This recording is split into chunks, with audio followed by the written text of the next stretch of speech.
Gracias a Dios por este tiempo. Vamos llegando anoche de Saltillo, Coahuila, del Congreso de Líderes y Pastores en Saltillo.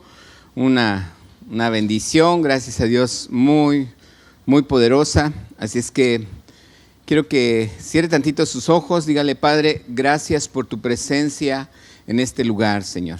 Dile gracias porque eres tan palpable, Señor, como hay un canto que dice tan cierto como el aire que respiro. Dile gracias, Señor, porque tu presencia me lava, me limpia. Tu palabra, Señor, me hace ver las cosas que tú quieres que yo vea hoy.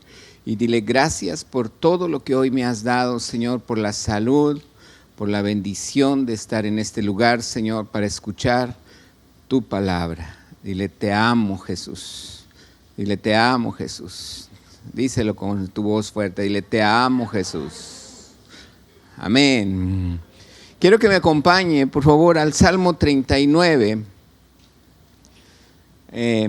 Es una bendición para mí estar viendo esta palabra que Dios había puesto en mi corazón, pero hasta el día de ayer que yo venía ya en el avión, venía ya escribiendo todo lo que Dios me estaba mostrando con respecto a compartir algo que Dios, hay una secuencia, hay un seguimiento de lo que vimos también la semana pasada. Así es que hoy Dios va a hacer algo poderoso en su vida. ¿Lo cree? Dice el Salmo capítulo 39 y vamos a leer el versículo 12. Salmo 39, verso 12. Dice la palabra: oye mi oración. ¿Lo leemos juntos? Oye mi oración, oh Jehová. ¿Y qué dice? Y escucha mi clamor. No calles ante mis lágrimas. ¿Por qué qué?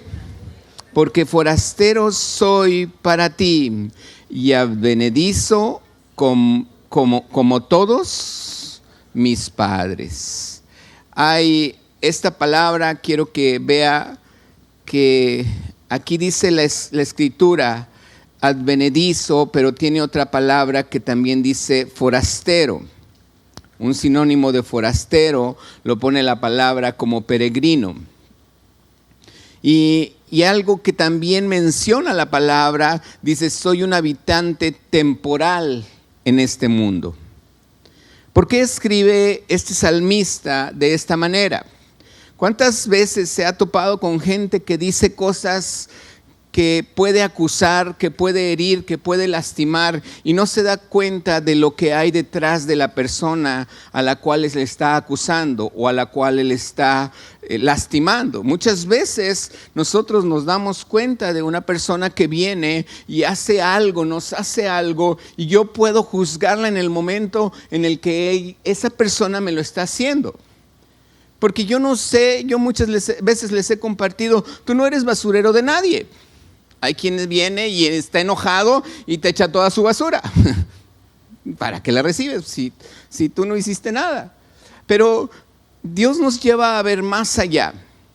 Yo me pongo a pensar: ok, no soy basurero, pero entonces, ¿qué hay detrás de esa persona que me está diciendo todo lo que me está diciendo? ¿Cuántos no hemos tenido nuestros 5 minutos? Que pensé que era el único, pero entonces vamos a cambiar de tema. Pero yo puedo entender, y dice la escritura aquí, algo que quiero que veamos. Dice en el versículo 12, dice: soy forastero para ti. Dice: y advenedizo como todos mis padres. ¿Por qué dice la palabra soy forastero? Esto es algo que quiero que meditemos y vas a ver algo que Dios quiere mostrarnos el día de hoy. Acompáñame, vamos a leer 1 Samuel, capítulo 14. Esta historia es una historia muy bonita.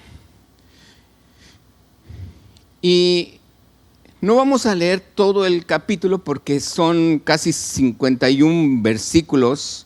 52 versículos, pero te lo voy a platicar para que veamos un poquito la historia. Pero quiero que leamos los primeros versículos que dice la escritura. aconteció un día, versículo 1, 1 Samuel capítulo 14, verso 1. Léalo conmigo. Aconteció un día que Jonatán, hijo de Saúl, dijo a su criado que le traía las armas. Jonatán le dijo, hijo de Saúl, le dijo a su criado. Estamos hablando de dos personas, solamente una referencia, Jonatán y su criado. Ahorita vamos a ver esta palabra un poquito más a fondo. Dice, ven, le dice a su, otra traducción, le dice a su, ¿cómo dice ahí? De armas, algo así dice. ¿Alguien tiene otra traducción? Dice, le dijo a su, aquí dice su criado de armas, pero más que criado era un joven que estaba a su lado cuando Jonatán peleaba. Ahorita lo vamos a leer, ahorita lo vamos a, ¿cómo dice? Escudero, en algunas traducciones dice escudero, exactamente. Dice que le traía las armas. ¿Qué le dijo? Ven y pasemos a la guarnición, a donde está el enemigo. Dice, a la guarnición de los filisteos que está de aquel lado. Dice, ¿y Jonatán qué dice? Lo último que dice, Jonatán ¿qué dice? No lo hizo saber. ¿A quién? A su padre. ¿Quién era su padre? El rey Saúl.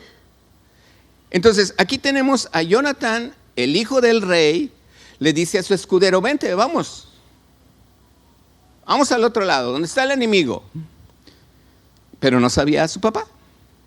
Verso 2, Saúl se hallaba al extremo de Gabá, debajo de un granado que hay en Migrón. Y la gente que estaban con él eran como, ¿cuántos? 600 hombres. Versículo 3, Ahías, hijo de Ahitob, hermano de Icabod, hijo de Fines, hijo de Elí. Fíjese bien, ¿hijo de quién? De Elí. Elí no había agradado a Dios lo que él había hecho.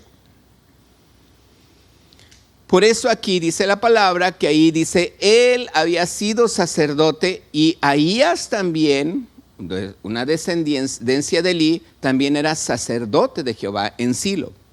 Él llevaba el efod y no sabía el pueblo que Jonatán se hubiese ido. Verso 4, entre los desfiladeros por donde Jonatán procuraba pasar a la guarnición de los filisteos, había un peñasco agudo de un lado y del otro lado. El uno se llamaba Bosés y el otro se llamaba Senem o Senem. Versículo 5. Uno de los peñascos estaba situado al norte, hacia Migmas, y el otro hacia el sur, hacia Gabá. Dijo pues Jonatán a su paje de armas. Empieza lo bueno. Aquí dice paje de armas. En el otro decía criado. Otras traducciones dice escudero. Pero aquí dice paje de armas. Dice la palabra, dijo Jonatán a su paje de armas. Ven, pasemos a donde está el enemigo, a la guarnición de ¿quiénes? Estos incircuncisos, dice. Quizá, fíjate bien lo que dice. Él está hablando Jonatán y les dice, quizá haga algo Jehová por nosotros, pues no es difícil para Jehová salvar con muchos o con pocos. ¿A qué se estaba refiriendo? Jonatán le dice a su criado, vente, vamos. Ahorita voy a explicar un poquito más la escena. Pero dice la escritura que le dijo, Jonatán le dijo, oh, Dios puede salvar con los 600 que tiene mi papá o con nosotros dos. Y entonces aquí ya te voy a empezar a decir lo que sucede. Ahí dice peñascos, ahí dice también un peñasco agudo, dice que era un desfiladero. ¿Qué es un desfiladero? Quiero que nos centremos en lo que estamos leyendo. Dice que había un desfiladero.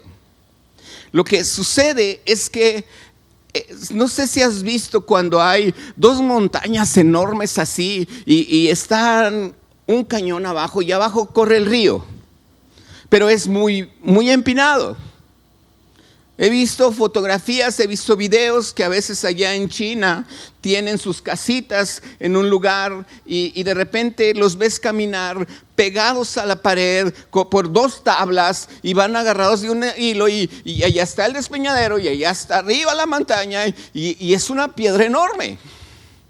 Sí, hemos visto eso en ocasiones. Así iba Jonathan con su paje de armas. No había una tabla ahí, pero a lo mejor él iba pegado. Dijo, vamos a donde está el enemigo. Imagínate ir por un despeñadero con armas. Ir a un lugar donde sabes que es la entrada hacia donde está el enemigo. ¿Quiénes? Los filisteos. Y allí iba Saúl, Jonathan le dice, vente, vamos a ver que al cabo Dios puede salvar con pocos o con muchos. Y ahí van pegados al peñasco.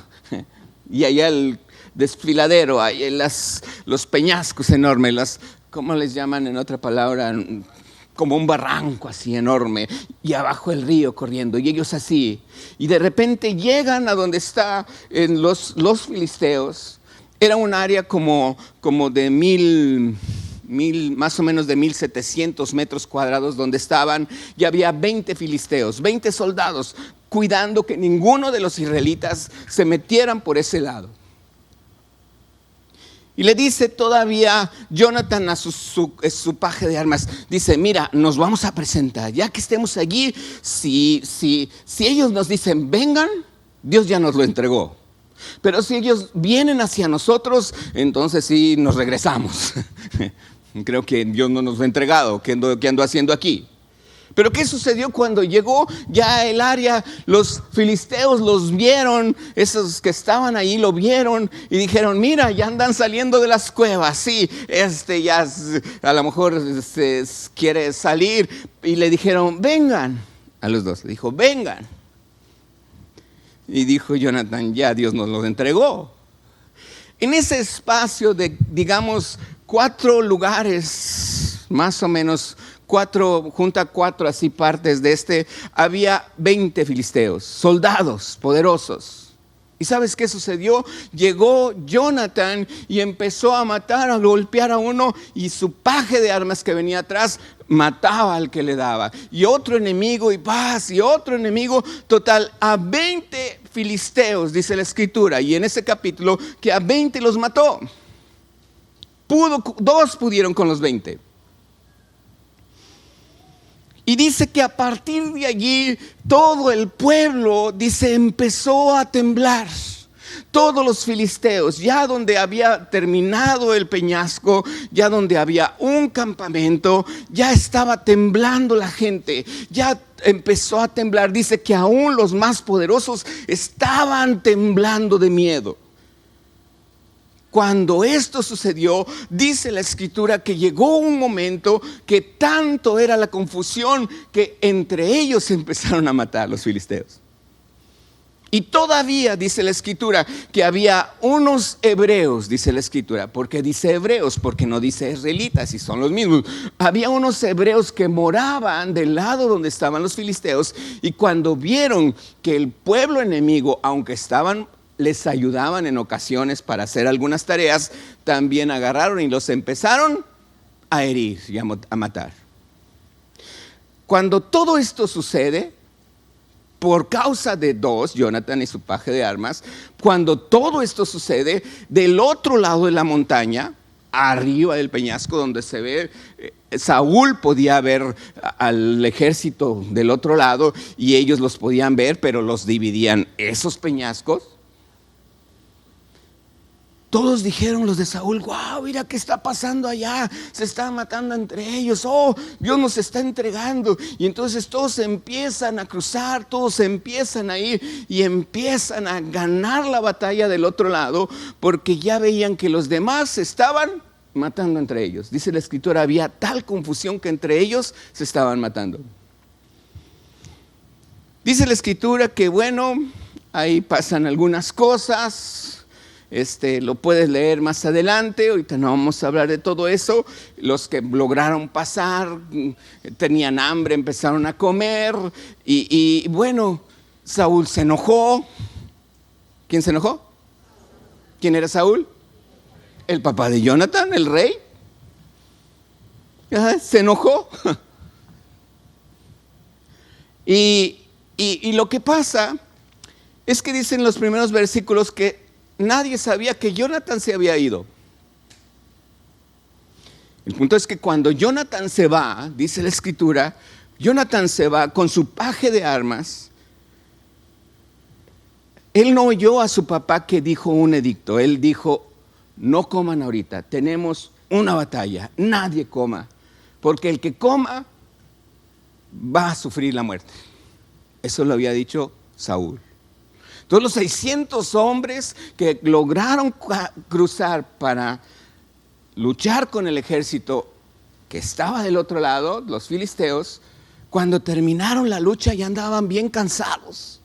Dice la escritura que ya estaban desfalleciendo porque Saúl había dicho que nadie comiera. Lo que pasa es que en ese caminar, antes de entrar al peñasco, había un bosque donde dice la escritura que fluía la miel. ¿Fluía qué? Y Jonathan vio la miel y agarró un banal y le dijo a su paje de armas, come. Y empezaron a comer. Iban contentos, iban fortalecidos, iban con todo el fuego. Por eso mataron a los 20 filisteos, por eso hubo un temblor, por eso empezó la guerra y entre todos se empezaron a matar, porque Jonathan creyó que Dios podía salvar con pocos o con muchos. El punto es que cuando llega Saúl, se enoja. Y Jonathan dice, mi papá hizo algo mal, porque yo sí comí nieve, nieve. Gracias, Señor, porque traigo ganas de nieve. Qué bueno que están poniendo atención, porque si no... El punto es que dice, yo comí miel. Y dicen los demás, es que tu papá dijo que nadie debería de comer. Y pues entonces pasa que Saúl enojado dice, ¿quién fue el rebelde? Yo les dije que no comieran. Y separa el pueblo y con el efod se echaban suertes. Era una manera de ver a quién era el culpable. Es como sacar la moneda al aire. Si cae águila y si cae sol. ¿Sí me explico? Entonces el efod no era un águila, pero era algo en lo que se echaban suertes.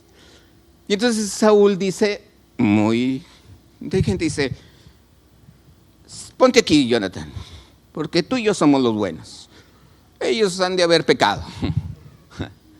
Con quien caiga la suerte es con quien está mal delante de Dios.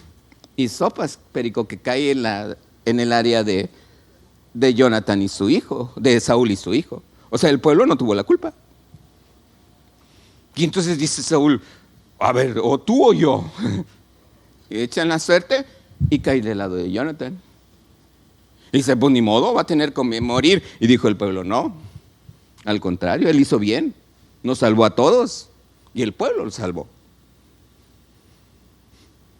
¿Qué sucedió? Algo que a mí me gusta mucho.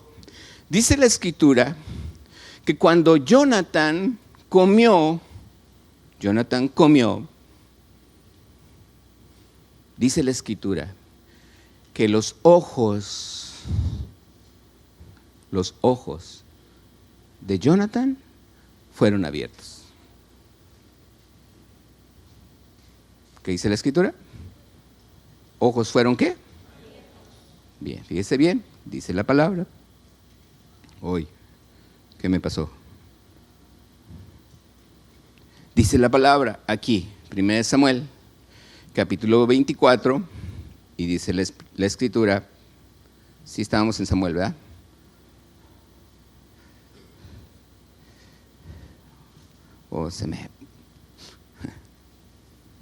En nombre de Jesús, espéreme tantito.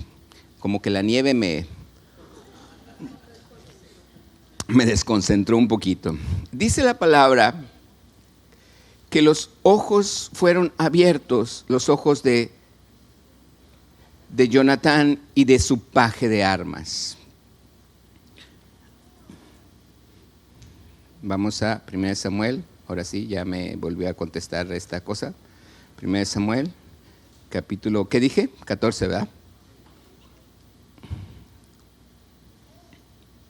Dice la escritura, verso 28, 14-28, entonces habló uno del pueblo diciendo, tu padre ha hecho jurar solemnemente al pueblo diciendo, maldito sea el hombre que tome hoy alimento. ¿Y el pueblo qué?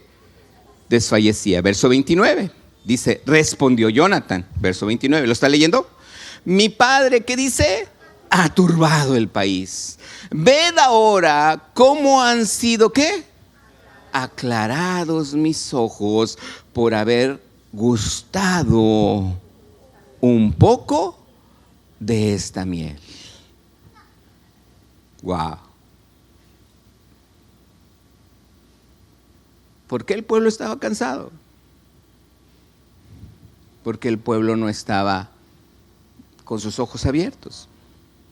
Porque el pueblo estaba cansado. Dice, si hubieran comido algo, hubieran acabado no con los que estaban allí, y se hubieran acabado con más los 600 hombres, todo lo que había de los filisteos. Es más, hubieran acabado con ellos.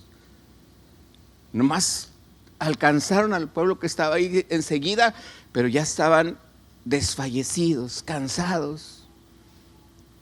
Solamente porque el rey había dicho, maldito el que comiere algo.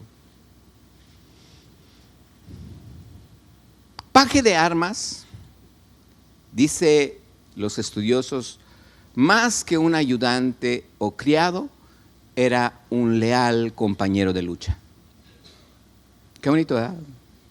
Era un leal, y no dice su nombre, pero Jonatán tenía un leal compañero de lucha. Ese es, no dice, no tanto es un criado, no es un siervo, no solamente cargaba las armas, era leal. Jonatán le dijo, vente, vamos. Y que él dijo, no, es que es el ejército de tu papá, no, es que ellos no sabían. Dice en los primeros versículos, nadie sabía que Jonatán se había ido. Aquí es donde yo me pongo a pensar esta escritura, ¿por qué dice la escritura que los ojos de Jonatán fueron aclarados? ¿Por qué fueron abiertos? Tiene un significado muy grande. Vamos a leer Lucas capítulo 24, versículo 31. Esta es entre muchas palabras que recibimos. Esta la compartió también un pastor allá en Saltillo, y por eso me acordé de esa escritura. Él no menciona nada de lo que yo he hablado en 1 Samuel 14, pero vamos a leer Lucas 24, versículo 31. Lucas capítulo 24, y vamos a leer el versículo 31. Dice la escritura, vamos a leer desde el versículo, el 31 es la clave, pero vamos a leer un poquito más arriba, y vamos a leer el versículo 18. 24, 18. ¿Lo tiene? Dice la palabra, respondiendo uno de ellos, que se llamaba Cleofas, le dijo a Jesús, no sabían que era Jesús, ¿eres tú el único qué? ¿El único qué? Fíjese bien lo que dice, ¿eres tú el único? Ahorita leímos una escritura, que cada uno de nosotros somos forasteros de Dios. ¿Somos qué? Forasteros. Aquí dice, ¿eres tú? Cleofas le dice a Jesús, sin saber que era Jesús, le dice, ¿eres el único forastero en Jerusalén que no ha sabido las cosas que han acontecido en estos días? Yo le decía en un principio, ¿cuántas veces hay alguien que me puede hacer algo y lastimar y herir y me puede echar su basura? Y yo no soy basurero, no se la regreso porque no soy igual que él. Se la llevo a Jesucristo. Pero yo no lo juzgo. Al contrario, Señor, dame de esa miel. Aclara mis ojos. Quiero saber por qué ella me está echando su basura.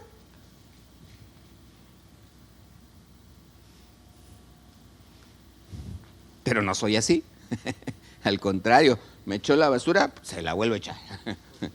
Y me la echa, pues yo también. Y le echo más de la mía. No, yo no soy basurero. Le echo al Señor Jesús, ¿sabes qué? Yo no soy basurero. Anden sus 5 minutos. Pero no me puedo quedar allí. Puedo gustar de esa miel. Y que mis ojos sean aclarados y puedo entender qué es lo que hay por lo que me está haciendo y puedo decirle, ya tengo algo para ti. Dios ya me dijo lo que está pasando en tu corazón, pero no se lo digo en ese momento porque ese momento ya anda en los 5 minutos. O en 10, dice mi esposa. El punto es que ya se va, ¿verdad? Y ya cuando está ahí sentada, bueno, en su lugar, en su casa, y la veo de alguna manera tranquila, ya no con los 10 minutos, ni los 15, ni los 20. Es un ejemplo, no me pasa nada. Yo amo mucho a mi esposa, ella me ama, pero no lo puedo hacer con nadie porque lo van a pensar, trae algo contra No. Yo llego a un momento donde ya Dios aclaró mi vista y ya le digo, ¿sabes qué me mostró Dios en tu vida? Esto. Y a lo mejor Dios la ministra. Yo nada más se lo entrego. A lo mejor oro por ella si ella quiere. Pero ¿sabes una cosa? Eso es lo que Dios me ha llamado, porque un profeta debe de ser de esa manera. Hay 3 tipos de profeta. Yo lo he más o menos discernido, checado. No lo voy a hablar ahorita. El primero es el que oye. Como en el caso de Samuel, desde los 8 años oyó la voz de Dios. El segundo, entonces el primero es el que oye. El segundo es el que ve, como en el caso de Isaías. Dice la palabra, en el año que murió el rey Isaías, vi yo al Señor sentado. Isaías era un profeta. Y hay un tercer tipo de profeta que es el que percibe. No oye, no ve, pero percibe. Tiene un nombre cada uno de los profetas. Pero una persona que fluye en profecía y puede profetizar es algo para poder cumplir lo que la palabra de Dios dice. La profecía no debe de lastimar, no debe de herir. La profecía sirve para edificar, exhortar y consolar. Nada más. Estamos hablando de la profecía que puede ser una palabra o puede ser algo que Dios me da en sueños. Una visión. Algo que Dios me entrega. Y yo puedo, si viene alguien y me dice algo y me echa su basura, yo puedo no ver. Puedo no oír a Dios, ¿qué está pasando? Pero puedo percibir. ¿Estás aquí? A ver, ¿estamos aquí? Y con esto quiero cortar un poquito el hielo. Yo sé que estás bien centrado. Pero ahora que estaba en Saltillo había una pareja que me contó un chiste. Yo casi no cuento chistes aquí, te has dado cuenta, ¿verdad? ¿Verdad que sí? El punto es que me dio mucha risa y me dio mucha risa porque yo no quiero hablar mal de gallegos, de argentinos, ni de nada. Está mal. Lo digo con todo respeto, pero quiero decirte algo que muchas veces somos así, ¿verdad? Yo quisiera ser de alguna manera. Pésale. Dice el chiste que, dice la palabra, no, dice el chiste que estaba una persona así y llega a su amigo y le dice, era gangoso, y le dice, ¿quién soy? ¿Sabes quién soy? Y le dice, sí, eres Pedro el gangoso. Ah, qué chiste, has de haber visto mis zapatos, le dice. Gracias. El gangoso no tenía malicia. Hay cosas que es definitivamente ver, percibir, entender que hay cosas que, dije el domingo pasado, hay mucha gente mala, sí, pero tú y yo hemos sido puestos aquí para bendecir. Amén. Hemos sido puestos para mostrar la gloria de Dios allá afuera. Esta palabra de forastero, vamos a seguir leyendo, Lucas 24, 18, 19, dice, entonces él les dijo, ¿qué cosas? Ellos le dijeron, de Jesús Nazareno, que fue varón, profeta, poderoso en obra y en palabra delante de Dios y de todo el pueblo. Y como le entregaron los príncipes y sacerdotes y nuestros gobernantes a sentencia de muerte, le crucificaron. Le estaban platicando a este forastero que no sabe nada. Verso 21, pero nosotros, dice Cleofas y el otro, esperábamos que él hubiera de redimir a Israel. Ahora, además de todo esto, hoy es él que esto ha acontecido. Aunque también nos han asombrado unas mujeres de entre nosotros, las que antes del día fueron al sepulcro y como no hallaron su cuerpo, vinieron diciendo que también habían visto visiones de ángeles, quienes dijeron que él vive. Verso 24, fueron algunos de los nuestros al sepulcro y hallaron así como las mujeres habían dicho, pero a él no le vieron. Entonces el forastero, que le dijeron, ese es el único forastero, entonces él les dijo, oh insensatos y tardos de corazón para creer todo lo que los profetas han dicho. ¿Cómo les dijo? Insensatos, ¿y qué? Tardos de corazón. Subraya tardos de corazón. Dice la Escritura, dice, no era necesario que el Cristo padeciera estas cosas y que entrara en su gloria. Dice que la palabra que a Cleofas y su amigo, el forastero, comenzó desde Moisés diciendo y siguiendo por los profetas, les declaraba en todas las escrituras lo que de él decían.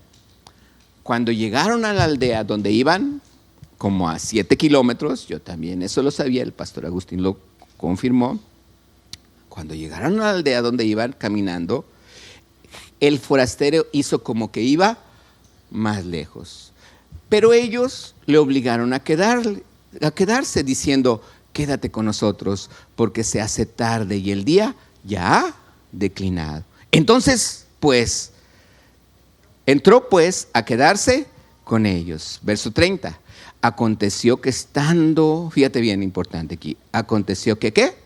Estando sentados con ellos a la mesa, ¿qué hizo?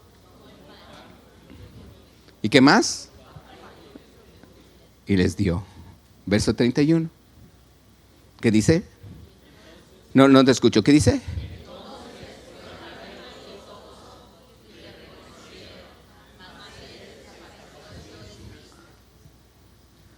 Le reconocieron. No era un forastero. Supieron que era Jesús. Verso 32. Decían el uno al otro. ¿Qué decían? Mientras nos hablaba. ¿En dónde? ¿Y cuándo qué? ¿Cuándo qué? Nos abría las escrituras. Que decían, el versículo 33, levantándose en la misma hora, volvieron a Jerusalén. O sea, si habían caminado 7 kilómetros, se regresaron aunque ya era tarde. Hallaron a los 11 reunidos, a los que estaban con ellos, que decían, ha resucitado el Señor, verdaderamente ya ha aparecido a Simón. Entonces ellos contaban las cosas que habían acontecido cuando Cleofas y el otro iban en camino. Y cómo le habían reconocido, ¿cuándo? Al partir el pan.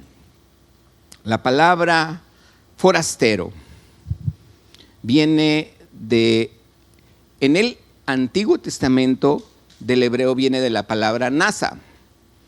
NASA, así como la NASA de Estados Unidos. ¿Cómo se dice forastero en hebreo? ¿Cómo se dice ¿Cómo se dice forastero en hebreo? ¿Cómo? Ya sabes una palabra en arameo, en hebreo. En el Nuevo Testamento, en el griego, se dice paroikeo. Paroikeo. A ver, di paroikeo. Así como se oye, paroikeo. Ya sabes una palabra en griego. Paroikeo viene de dos raíces. Una es para, que significa sin, y oikeo, que significa habitar tierra. Si yo la junto es sin habitar tierra. Por eso dice que un forastero es alguien que no habita la tierra. Es alguien que no es de esta tierra, refiriéndose al lugar. Es correcto, estamos de acuerdo. Si yo no habitaba este lugar, yo venía a Tijuana como un forastero, porque yo no habitaba en esta tierra. Pero en el Salmo 39:12, el salmista no me está diciendo que no está habitando en el lugar. Dice que muchos de nosotros podemos ser forasteros delante de Dios. ¿Qué te dice eso?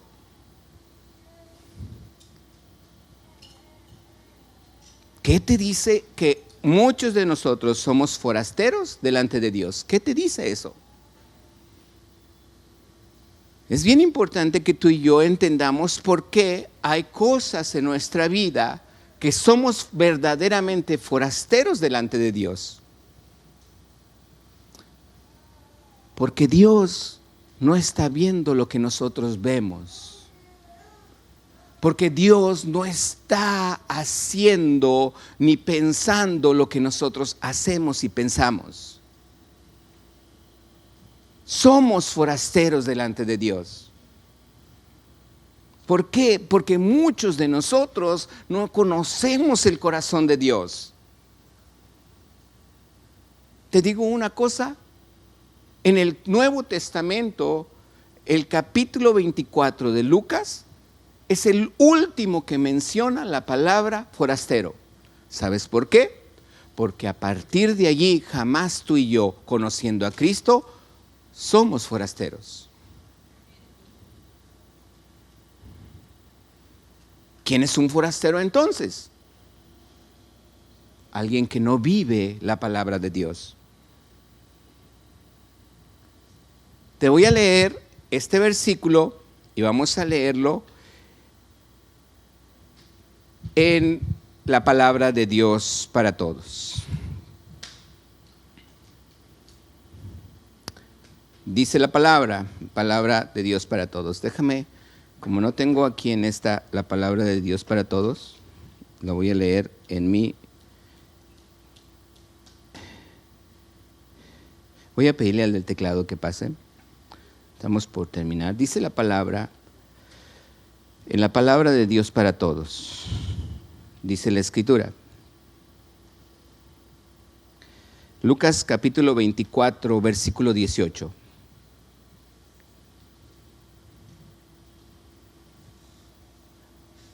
Fíjate, aquí está. Sí la tienen acá. Léalo conmigo. ¿Qué dice? El que se llamaba Cleofas respondió: ¿eres tú el único forastero, peregrino en Jerusalén, que no se ha enterado de lo que ha pasado en ella en estos días? Acá dice: ¿eres tú el único en Jerusalén que no sabe lo que está pasando?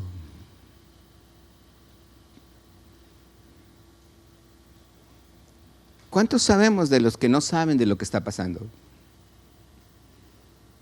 ¿Cuántos somos de aquellos que no sabemos de lo que está pasando? ¿Ven, muñeca, otra vez?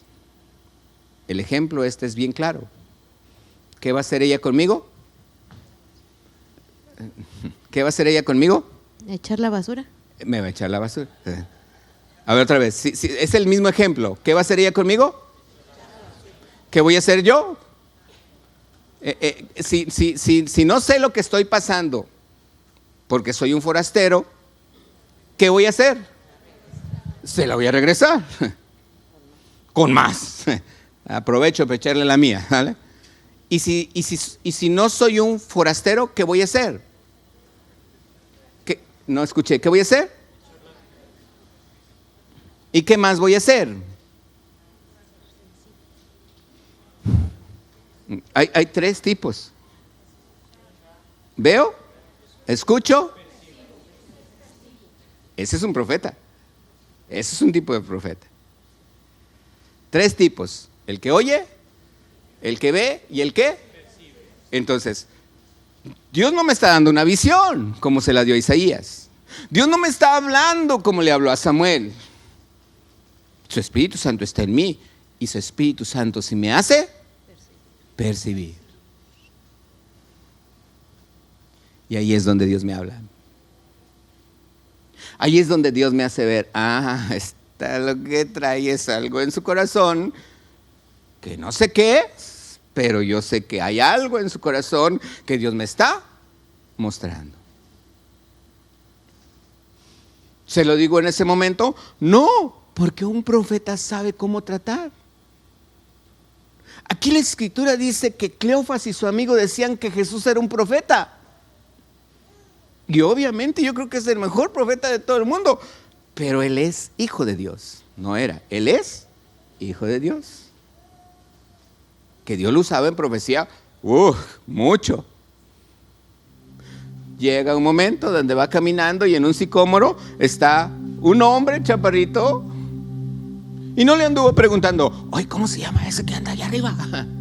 ¿Lo conoces ese que está allá arriba? No. Pero llegó el momento donde le dijo, Zaqueo, bájate, necesito estar en tu casa hoy. ¿Quién le dijo el nombre a Jesús? El Espíritu Santo. ¡Qué bendición! Jesús escuchaba de Dios, veía de Dios, vio a ese hombre, Dios le dijo, él se llama Zaqueo. ¿Y qué dijo Jesús? Zaqueo, bájate, necesito estar hoy en tu casa. Imagínate que llega un profeta y te digo, Ángel. Y tú, ¿y ese cómo me conoce? Qué bendición, ¿verdad? ¿Quién no quisiera así ser usado? Si tú no eres un forastero, Dios te lo puede dar.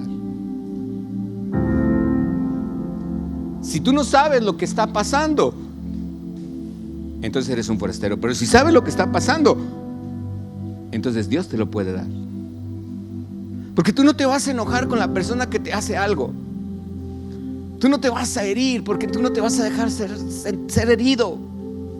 Tú eres un hijo de Dios. El diablo no te puede tocar. No lo andes buscando. Aquí uno dice, pastor, es que usted dijo que el diablo no me podía tocar y he tenido mucho miedo. Le digo, pues, ¿qué estás viendo? No, nada.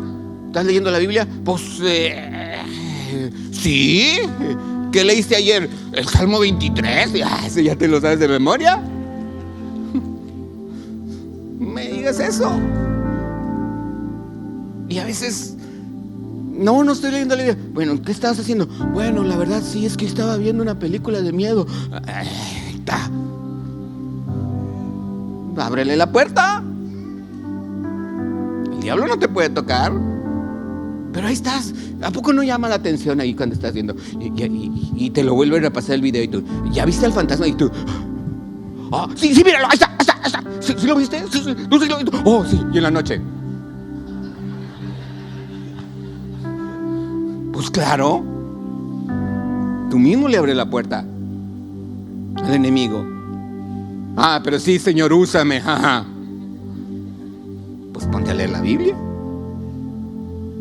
para que puedas oír a Dios, para que puedas ver, para que puedas percibir, para que si alguien viene y te echa su basura, tú seas alguien que edifique, que consuele y que exhorte, en vez de que lo aplastes más y le eches tu basura. Me preguntaron, ¿no sabes lo que ha pasado? ¿No sabes lo que pasó?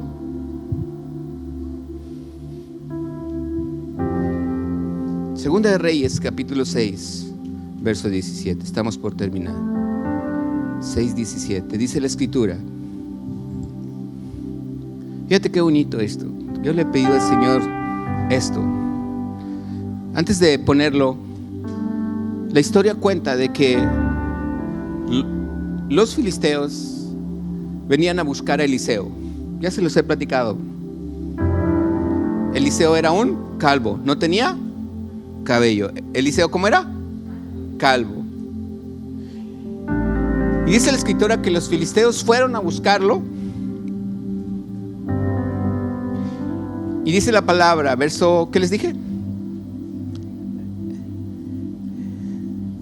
17 les dije, sí, ¿verdad? 17, dice la palabra. Oró Eliseo y le dijo, te ruego, oh Jehová, ¿que qué? Ok, verso 16. Bueno, 15. Se levantó de mañana el siervo de Dios, y aquí que el ejército tenía la ciudad sitiada, con gente de a caballo y carros. Entonces su criado le dijo, Señor mío, ¿qué haremos? O sea, los dos estaban viendo que había mucha gente. Y le dijo Eliseo, no tengas miedo, porque más son los que están con nosotros que los que están con ellos. ¿Quién ve eso? No lo ve el que anda viendo películas de miedo. No lo ve. Él ve al enemigo. Y dice la escritura que Eliseo oró al Señor. ¿Y qué le dijo? Verso 17, ahora sí. Te ruego, oh Jehová, ¿que qué? ¿Que qué? Abra sus ojos. ¿Estaba ciego el criado? No. Pero el criado no veía el ejército que estaba atrás con Eliseo. Dice de Eliseo, y dice la escritura, te ruego que abra sus ojos para que vea. Entonces Jehová abrió los ojos del criado y miró, y he aquí que el monte estaba lleno de gente de a caballo y carros de fuego. ¿Dónde? ¿De quién? Dice luego que los sirios, no son filisteos, sirios, descendieron a él. Oró Eliseo a Jehová. Fíjate lo que dice Eliseo. Te ruego que hieras con ceguera a esta gente.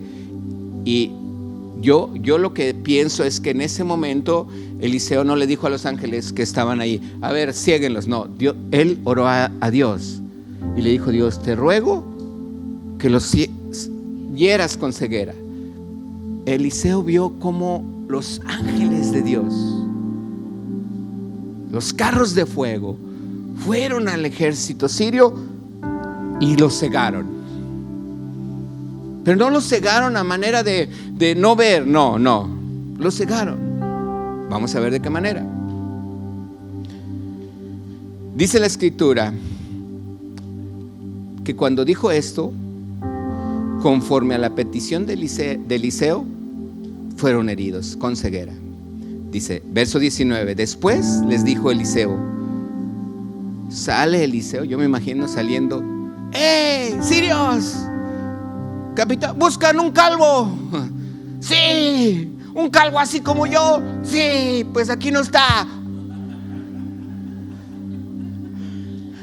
¿Dónde está? Síganme, yo los guío. Ya iba el calvo al que estaban buscando, guiándolos. Cuando llegan a la ciudad de Samaria, Eliseo vuelve a orar y le dice, abre sus ojos. En ese momento, esa ceguera que tenían se quitó y se dieron cuenta que al que iban siguiendo era Eliseo, al que andaban buscando. Estaban ya en medio del ejército contrario, estaban ya en manos del rey. El rey le dice a Eliseo, ¿los mato? Le dice, no, dales de comer y despáchalos a su casa. Ese es un profeta que aún al enemigo lo bendice. Qué maravilloso, ¿verdad? Ese es un profeta que aún al enemigo bendice. Hebreos 13:12. Hebreos capítulo 13, versículo 12. Dice la escritura: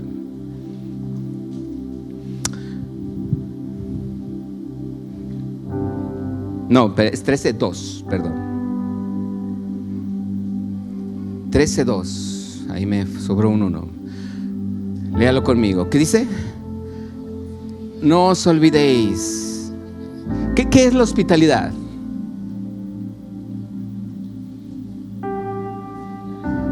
¿Cómo? Recibir a alguien. ¿Sabes que mi hermana Alicia, tengo muchas hermanas, tengo 8 hermanas, aunque una ya partió con el Señor, tengo mucho material de donde aprender, y una de ellas me platicó ahora que vino en días pasados, en meses pasados, que en su iglesia los jueves lo usan los jueves de tacos. Hacen jueves de tacos en su iglesia. Me gustó la idea. Le digo, ¿y qué hacen?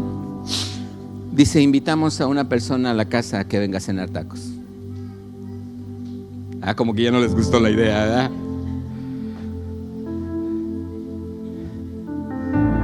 Invitamos a una persona de la iglesia a que venga a nuestra casa a comer tacos y platicamos.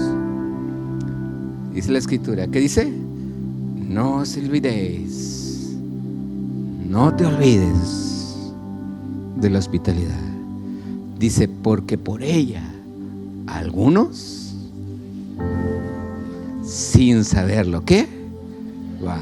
¡Qué bonito! ¿Sabes lo que pasa o no sabes lo que pasa? Pastor, ¿qué cree? En el jueves de tacos invité a fulanito de tal. ¿Y quién es? Pues no sé, pero yo lo vi en la iglesia. Pues yo nunca lo he visto. No, sí. Bueno, cuando lo vuelvo a saber me dice, pastor, es que ya no lo he visto. ¿Y cómo era? Güero y de ojos azules y cabello claro. Nomás le faltaban las alas, mijito. Pero ahí estaba contigo alguien bendecido por Dios. Sin saber lo que hospedaron ángeles. Yo creo que necesitamos pedirle al Señor, Señor, quiero ver, quiero oír, quiero percibir lo que tú percibes. Quiero bendecir a mi enemigo. No quiero estar juzgándolo, criticándolo. Ya lo he hecho mucho.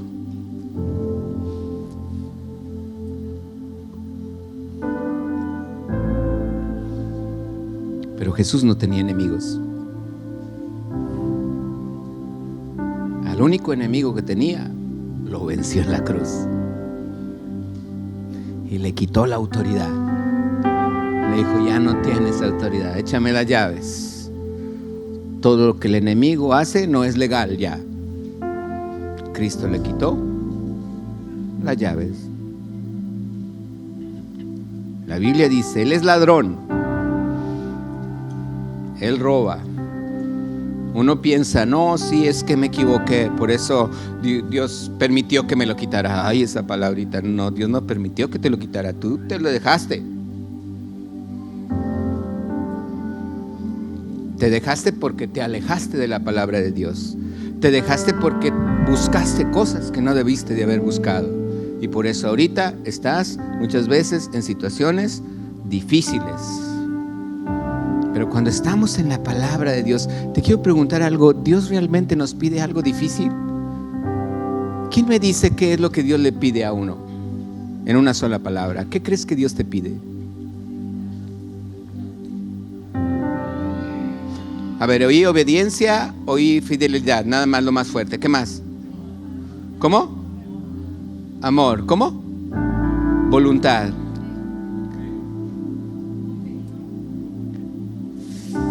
Fe. ¿Qué es fe? Creer. ¿Qué es fe? ¿Le crees a Dios? Perdón, ¿le crees a Dios? ¿Y luego? Es lo único que me pide Dios. No me pide otra cosa. Cree.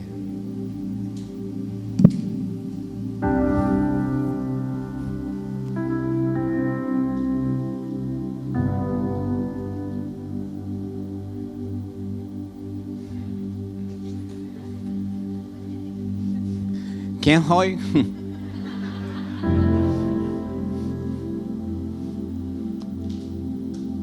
¿Quién hoy? Pedro el Gangoso. ¿Qué chiste? Me viste en los zapatos. ¿Qué me está enseñando un gangoso?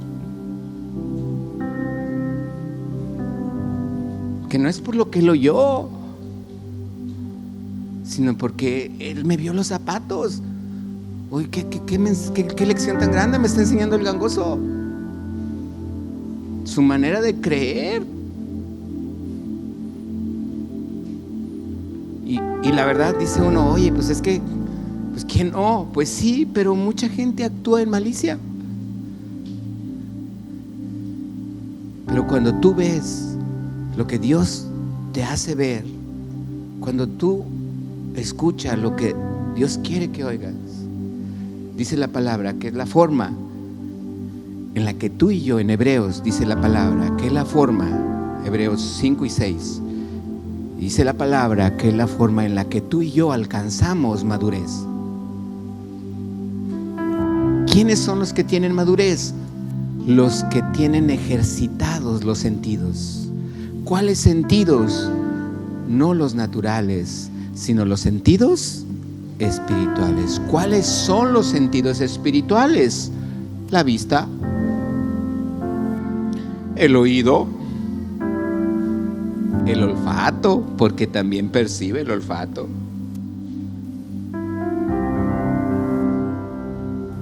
El de camisa de sudadera blanca, de repente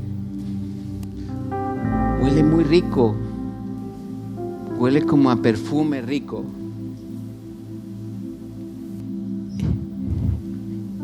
¿Y sabes qué es lo que dice? Perdón. Como que digo yo, qué rico huele. ¿Y qué le hace? Perdón.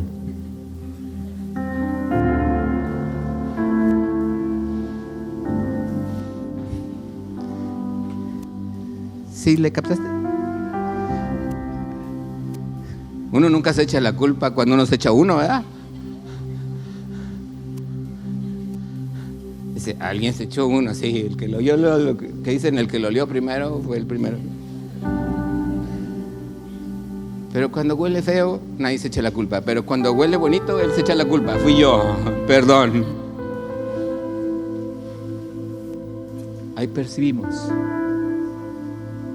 Huele rico. Imagínate que alguien te diga, qué rico hueles. Estamos hablando ¿de qué? Percibir. Qué rico hueles. Y no te pregunta de cuál te echas, no, huele rico, eres tú. ¿Cómo? Olemos a Cristo. Gracias, hermosa. Hueles a Cristo. Dile al que está a tu lado, hueles a Cristo, dile. Sí, como que te hace como que no, dile por fe, dile.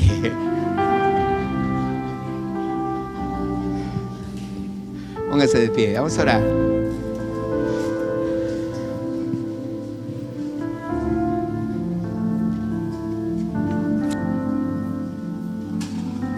Dios es bien bueno, ¿verdad que sí?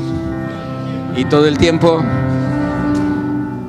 cierre sus ojos y vamos a decir al Señor, Señor, quiero ver, quiero oír, quiero percibir, Señor. Quiero ser un profeta que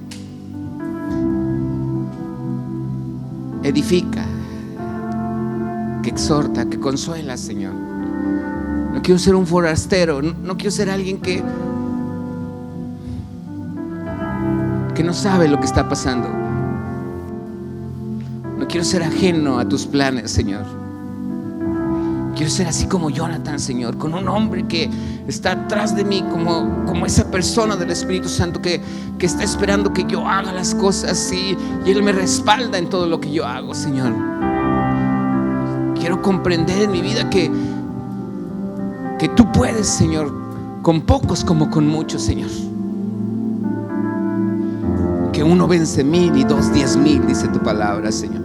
Tu Espíritu está conmigo. Hay gente, Señor, que me rodea y que tú quieres bendecir a través de mí.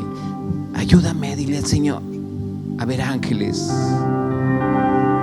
aun cuando los hospedo, Señor. Si un jueves no tiene nada que hacer, invítame a cenar, o a alguien a cenar, no nada más a mí. Voltea que está a tu lado y te invito un jueves. Yo un jueves puedo, sí, uno no, pero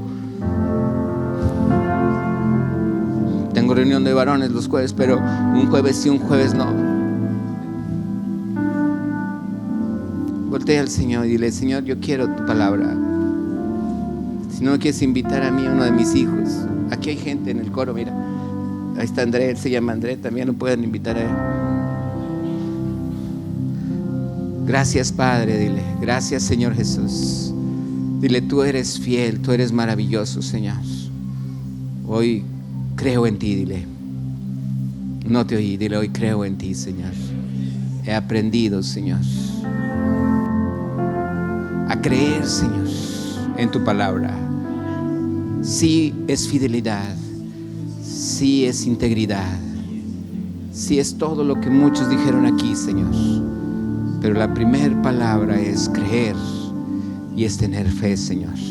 Dile: yo creo, dile: yo creo tu palabra, Señor.